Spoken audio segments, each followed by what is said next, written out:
প্রচুর পরিমাণে দর্শক বিন্দু দেখতে পাচ্ছেন বেলা 12:30টার সময়ের অবস্থা।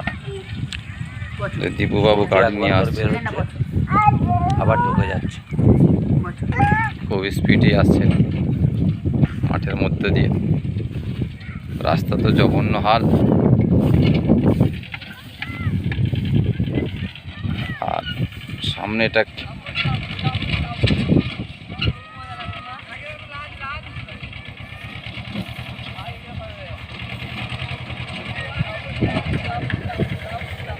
গাড়িটা উঠতে পারবে তো এই উঁচুটাতে? দেখা যাক। ছোট গাড়ি, হ্যাঁ তুলে নিয়েছে, টেনে নিয়েছে বেশ সুন্দর করেই হয়ে গেছে। এই ঢালটায় কি হাল হবে। নেমে যাচ্ছে, 4 হুইল গাড়ি তো বেশ চলে যাচ্ছে আস্তে আস্তে। যাক যাক যাক, আরো যাক, আরো যাক, আরো যাক। ওটার ওপরে উঠে যাবে, ওটার ওপরে ওপরে থাকলে সুবিধা।